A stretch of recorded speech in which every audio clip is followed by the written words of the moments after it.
MBG atau makanan bergizi gratis yang dicanangkan oleh Presiden Prabowo dan Gibran menuai banyak sekali kritikan. Mulai dari awal ya, kritikan ini ada yang menolak secara kebijakannya, MBG-nya ditolak, diganti. Dan ada yang mengkritik dari segi implementasi, dari segi pelaksanaannya. Harus diakui ya bahwa MBG ini secara filosofi dan secara kebijakannya itu sangat ideal untuk konteks masyarakat Indonesia saat ini. Tetapi dalam pelaksanaannya menemukan banyak masalah, itu adalah soal lain.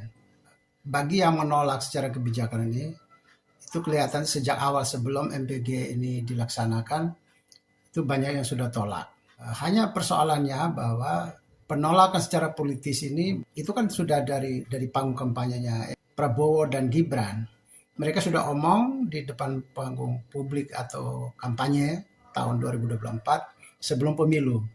Nah, ketika pemilu ternyata Pilpres itu dimenang oleh Prabowo. Itu kan berarti salah satu logikanya adalah MBG itu diterima oleh mayoritas orang, mayoritas publik. Bahwa satu dua orang atau beberapa kelintir sekelompok orang yang tidak setuju, ya itu soal lain. Tapi bahwa paling tidak secara politis bahwa MBG itu salah satu program yang dijanjikan. Kalau tidak dilaksanakan tentu kan ada kritikan. Tapi kalau dilaksanakan ya itu bagus. Tapi kalau persoalan implementasi adalah soal lain ya. Setelah MBG ini mendapat banyak kritikan dari segi implementasi, dari segi pelaksanaan di lapangannya, banyak ditemukan anak-anak mabuk, terus ada yang gizi tidak memenuhi syarat, ada yang terlambat atau busuk atau macam-macam lah menemukan masalahnya. Bahkan sampai sekarang belum 100% MBG dilaksanakan di Indonesia. Saya mau tanggapi ada dua hal ya. Yang pertama saya mau tanggapi mereka yang tidak setuju dengan MBG dan ingin menggantikan. Mereka menggunakan momentum, ada momentum yang tepat yaitu implementasinya menemukan banyak masalah, maka mereka-mereka yang meneriakan menolak MBG makin mendapat tempat, makin mendapat momentum yang tepat. Saya mau menanggapi bunyi yang menarik adalah mereka-mereka yang menginginkan agar MBG diganti dengan pendidikan gratis dan dengan lapangan kerja. Apakah MBG memang lebih tepatnya diganti ke arah pendidikan gratis atau ke lapangan kerja? Kita lihat dari segi problem makanan ya di Indonesia ya. Problem makanan ini Indonesia ini mengalami ada yang orang nggak bisa beli makan karena uang tidak ada, karena miskin atau karena pendapatannya rendah. Itu adalah masalah kerja, masalah lapangan kerja tadi ya, atau lapangan kerja ada tapi penghasilan tidak seberapa bagus. Nah, tetapi dalam kenyataannya ada yang kedua, faktor yang kedua adalah faktor makanan ada, tapi ada yang bisa dibeli tapi membelinya dengan makanan yang jelek, makanan yang fast food, cepat saji, atau makanan yang junk food atau makanan sampah seperti pada edisi saya yang lalu ya. Kalau kasus tidak bisa beli, maka itu solusinya adalah lapangan kerja. Oke, betul. Tapi bagi yang beli makanan yang junk food atau fast food, maka pada mereka tidak tepat untuk diberi lapangan kerja. Karena mereka punya uang, tapi mereka membeli makanannya tidak bagus. Buktinya, di masyarakat kita itu kan produksi fast food dan junk food kan besar sekali di Indonesia ini. Kalau ada uang pun, maka mereka juga akan membeli yang tidak bergizi. Maka yang seperti ini tidak dapat dipecahkan masalahnya. Masalah gizi, problem awal gizi itu tidak bisa dipecahkan dengan cara memberi lapangan kerja bagi sebagian orang. Jumlah makanan yang junk food dan fast food di Indonesia cukup besar ya. Itu artinya kesadaran bergizi masyarakat kita cukup rendah. Solusi untuk memberi pekerjaan itu belum terlalu tepat. Karena dapat uang, dapat gaji, maka mereka akan belanja dengan tidak tepat juga. Gizinya juga bisa beli dengan jelek juga gizinya. Nah, jadi masalah lapangan kerja ini tidak dapat diprioritaskan karena nanti juga kalau uang ada juga mereka akan belanja makanan yang buruk, fast food atau junk food. Sehingga kalau lapangan kerja dibuka juga gizi tetap buruk. Yang berikut, kalau mau diganti dengan pendidikan gratis. Pendidikan oke, tapi apalah artinya pendidikan yang bagus, tapi IQ tidak bagus. Intelektual anak tidak bagus. Sekolah ada, buku ada, guru ada, tapi intelektualitas tidak bagus, maka perjalanan pendidikan anak menjadi tidak bagus sudah. Ya, selama ini kan kita kan banyak beasiswa ya, misalnya beasiswa BOS ya. Menurut saya juga banyak mubazir juga BOS atau beasiswa ini. Karena memberi kepada anak dengan motivasi, dengan kemampuan belajar yang rendah, akhirnya kan cuma menyebarluaskan ijazah aja. Secara mutu tidak terlalu bagus. Jadi orang kayak dapat ijazah aja, mutunya tidak bagus. Karena anak masuk belajar dengan gizi yang jelek, daya tangkap juga jelek, untuk pengembangan diri juga jelek. Banyak malas, pendiam, malu, penakut, dia lebih pasif. Kemudian dia tidak bisa berkreatif, tidak bisa berpikir kritis. Itu karena IQ yang tidak memadai ya, akibat dari gizi buruk. Kalau sekolah gratis, datang ke sekolah dengan gizi yang buruk juga tidak menolong juga. Jadi justru MBG ini justru menggerakkan lebih awal ya. Harusnya itu bagiannya orang tua. Orang tua yang membekali anak-anaknya dengan gizi yang bagus. Tapi ternyata tidak tercapai, akhirnya negara harus berperan di sini. Kalau negara tidak berperan, ya sekolah segratis apapun, tapi tetap saja kita akan menemukan masalah. Semua orang butuh ijazah, bisa. Dapat ijazah, dapat nilai, bisa. Tapi mutunya tidak bagus. MBG itu di sini letaknya. MBG berperan memperbaiki intelektual anak. Sel otak anak ditambah oleh gizi. Sudah teorinya ya bahwa orang kalau dengan intelektual bagus, gizi bagus, ya pendidikan akan bagus, berjalan bagus. Cepat mengerti, cepat paham, orang kreatif, inisiatif, ya cepat tanggap dan aktif gitu ya. Betapapun orang mengatakan MBG ini jelek, tapi tentu lebih jelek lagi kalau tidak ada MBG. Yang seperti selama ini berjalan. Dia memang berada pada situasi menolong keadaan. Ya boleh dikatakan darurat lah. Keadaan darurat, keadaan di mana satu orang banyak miskin, yang kedua orang yang punya uang juga tidak bisa membelanjakan gizi dengan bagus, dia karena tidak paham. Dan yang ketiga, problem ada sekolah, tetapi tidak banyak anak yang hebat, yang pintar, yang cerdas, yang kreatif. Karena banyak gizi jelek, gizi buruk. Jadi anak banyak pertumbuhan fisiknya tidak bagus, intelektualnya tidak bagus, IQ-nya tidak bagus. Banyak anak pemalu, tidak kreatif, pasif. Ini kan jadi masalah juga. Sehingga MBG ini berada di bagian-bagian yang tidak terisi, tidak tertangani oleh keluarga dengan bagus, tidak tertangani oleh Kementerian Kesehatan dengan bagus.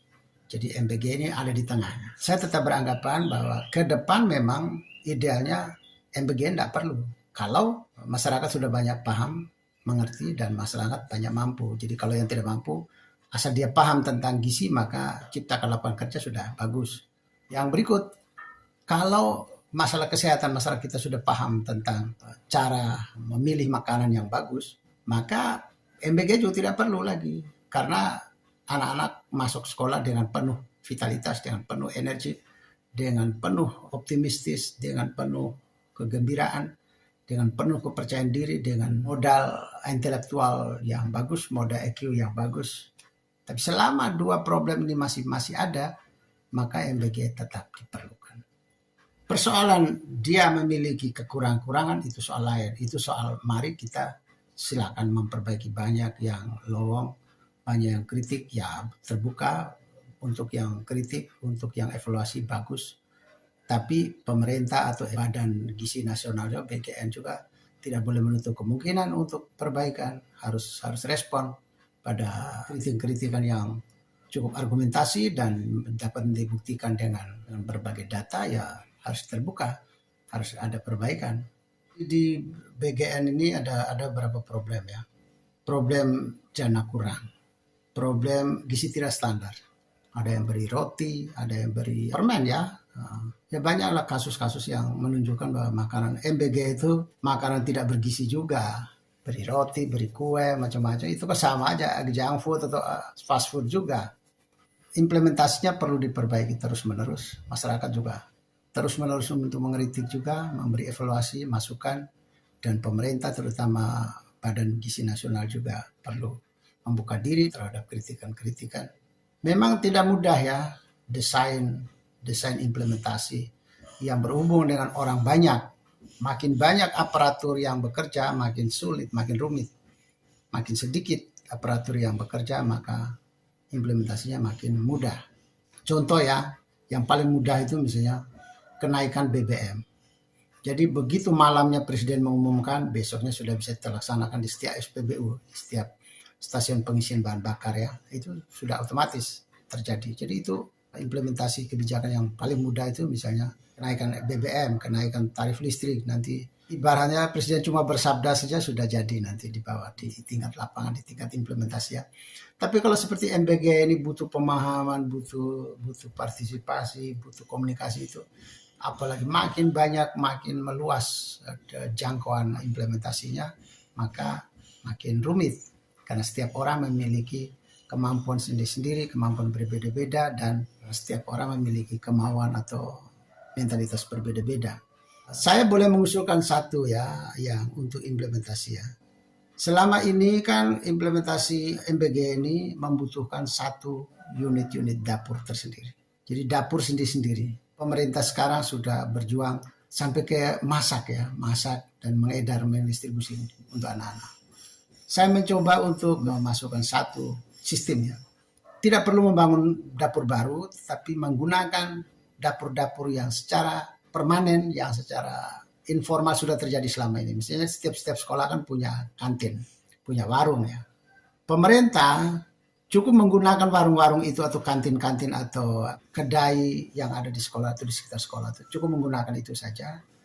Setiap anak yang datang diberi kupon oleh pemerintah, dibagi kupon. Kuponnya harus ditukar di setiap kantin atau kedai ini atau di warung. Tentu saja ada kupon yang akan menjadi bahan laporan dari warung-warung kepada Badan Gizi Nasional BGN ini dengan menulis bahwa tanggal sekian kupon ini ditukar oleh anak bernama ini di alamat ini, dia mengambil barang ini. Yang harus dikontrol adalah nama anak, alamat anak, apa yang dia ambil dan berapa banyak dia ambil. Tentu saja ini agar dikontrol, satu untuk ketertiban belanja atau uang.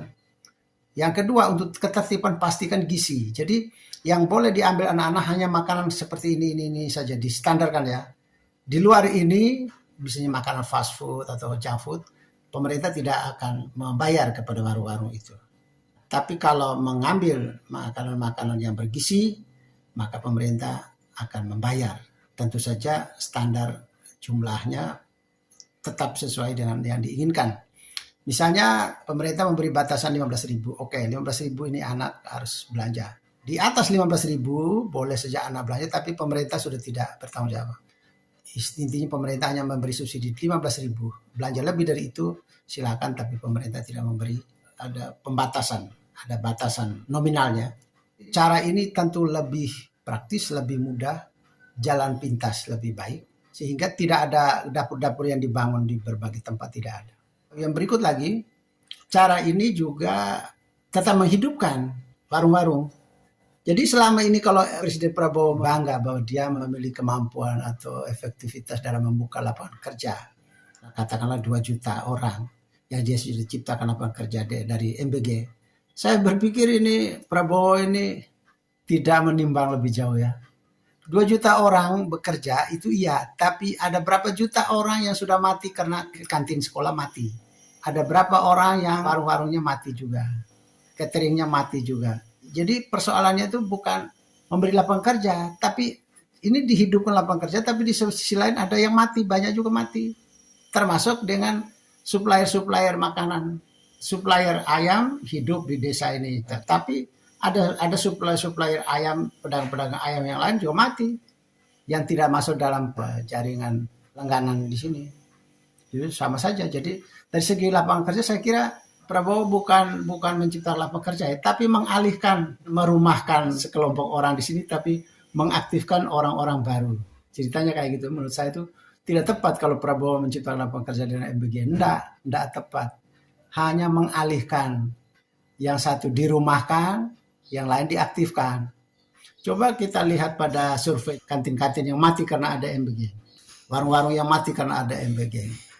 Padahal mereka sudah selama ini sudah hidup dengan bertahun-tahun menghidupkan orang-orang di sekitarnya yang bekerja pada warung, pada kantin, pada kedai. Saya mengusulkan supaya MBG ini tidak perlu dapur lagi. Gunakan kantin, kedai, warung yang ada di sekitar sekolah, ada sekitar posyandu atau sekitar anak-anak. Kepada mereka-mereka diberikan kupon, store di warung-warung itu atau store di setiap anak-anak itu tukar kupon di warung, nanti warung-warung itu akan mengambil uang dari pemerintah, ya dari BGN ya. Ya jadi sistemnya ya misalnya kayak BPJS lah. Rumah sakit atau dokter atau perawat yang akan bekerja sama dengan BPJS silakan. Kalau ada masyarakat yang datang berobat silakan berobat. Kemudian setelah itu baru uangnya ditagih kepada BPJS. Sistem seperti itu. Sehingga kita bayangkan kalau sampai BPJS mengaktifkan rumah sakit baru lagi, poliklinik baru di mana-mana dibuat baru, wah rumit itu. BPJS itu mudah sekali selama ini, dia cuma tinggal bekerja sama dengan puskesmas, dengan rumah sakit, dengan dokter-dokter yang sudah ada. Ini mudah sekali. Bagaimana kalau BGN ini bekerja sama dengan kantin, warung, kedai yang sudah ada selama ini di sekolah atau di sekitar sekolah atau di sekitar dunia anak-anak. Terima kasih, selamat sukses untuk generasi Indonesia yang lebih baik, lebih cemerlang ke depan.